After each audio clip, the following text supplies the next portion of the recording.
Thank you very much, Your Excellency William Ruto, Your Excellencies, heads of state and government here present, Your Excellency, Chairperson of the African Union Commission, Honorable Ministers of State here present, distinguished delegates, ladies and gentlemen. It gives me great pleasure and honor to join you on this august occasion where we gather to interrogate a very important issue, such as the journey of the African Union towards the attainment of its revised objective, the Agenda 2063, having attained the initial aim of our founding fathers, which is liberation from colonial rule. Before I proceed, allow me to extend my heartfelt appreciation to my dear brother William, His Excellency William Ruto, for the invitation, as well as the warm and cordial reception that has been accorded us since our arrival in this second home of ours, in the beautiful city of Nairobi, a land that embodies the spirit of Africa's resilience and innovation. And I thank the organizers for convening this crucial retreat at such a pivotal time in the journey of our dear African Union.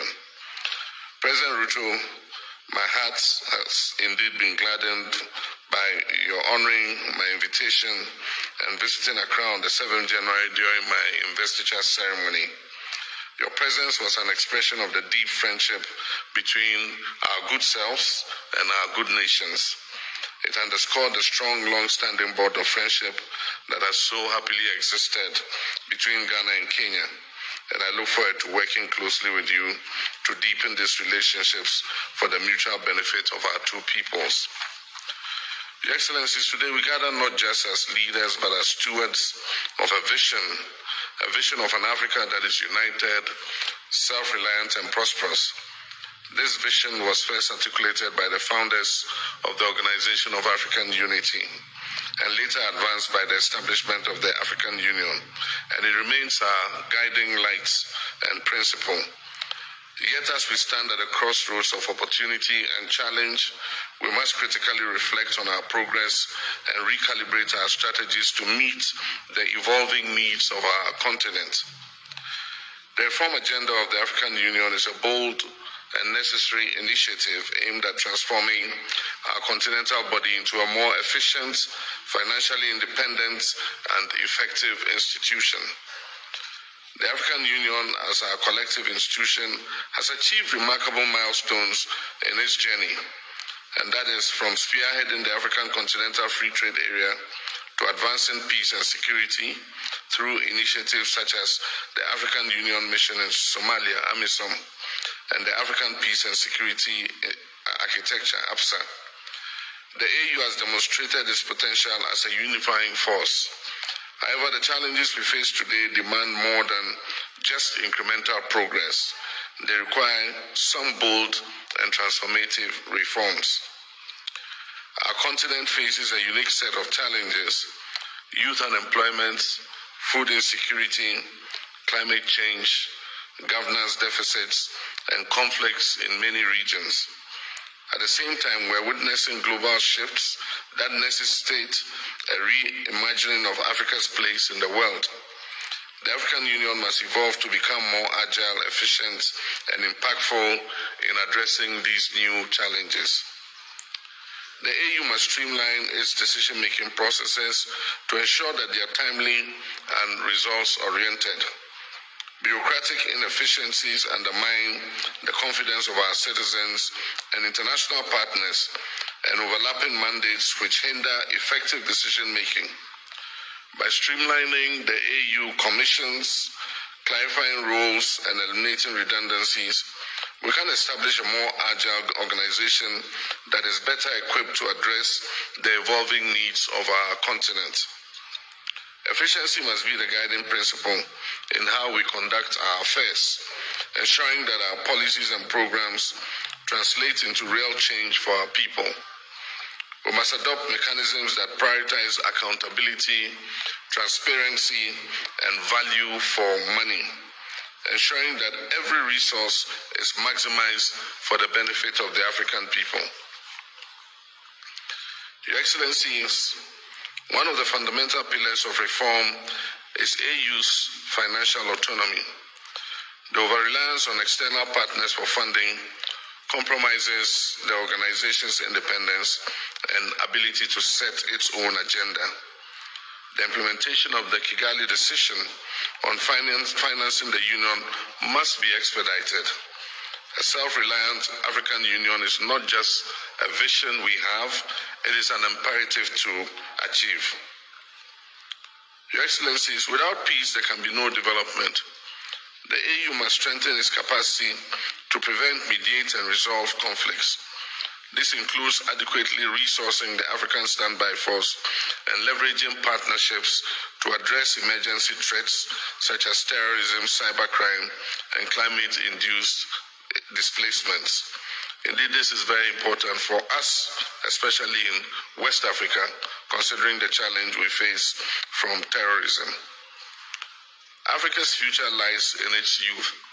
Over 60% of our population is under the age of 25, and yet their voices are largely absent in policymaking. We must institutionalize frameworks that empower our young people and our women to lead at all levels of governance. And I'm happy to report that in the last election, for the first time in Ghana's history, we elected a woman as our vice president. The energy of our youth, creativity, and vision are the drivers of the Africa that we all seek to build.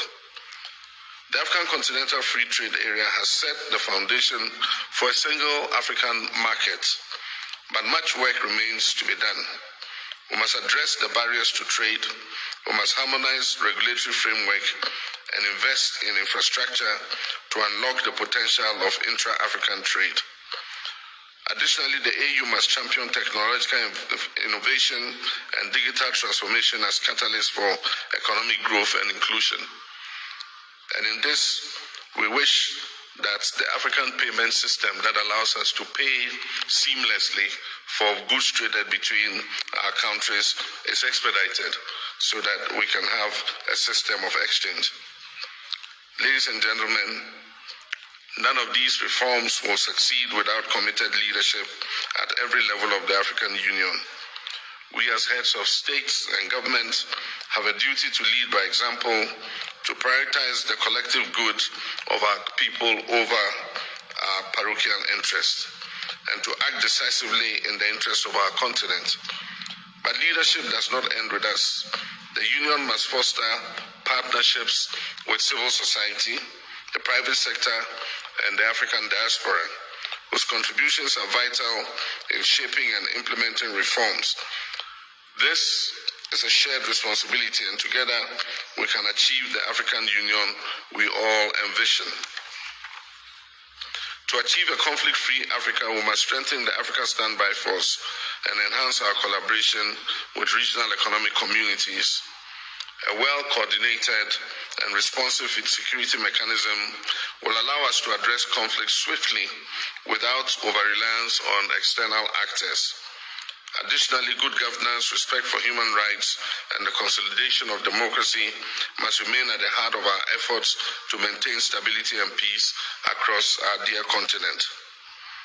The winds of change are blowing across the African continent, and the world is watching.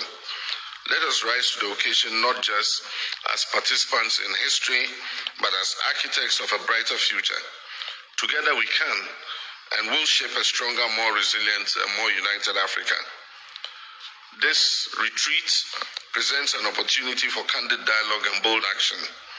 Let us approach our discussions with open minds and a shared commitment to progress. The reforms we champion here are not merely procedural. They are about the future of our people, the realization of Agenda 2063, and Africa's rightful place on the global stage. Let us leave here united in our resolve to build an African Union that truly reflects the aspiration of the African people, a union that is capable of meeting the challenges of today and the opportunities of tomorrow. In closing, I wish to reiterate Ghana's strong commitment to strengthening ties with Kenya and all other African nations in the spirit of Pan-Africanism and mutual progress. The long-standing board of cooperation between Ghana and Kenya continues to flourish, and I'm confident that our collaboration will yield even greater benefits for our two peoples. Together we can build an Africa that is resilient, prosperous, and united in its pursuit of sustainable development and lasting peace. Your Excellencies, ladies and gentlemen, I thank you all for your attention, and I look forward to a fruitful deliberation. Asante Sana.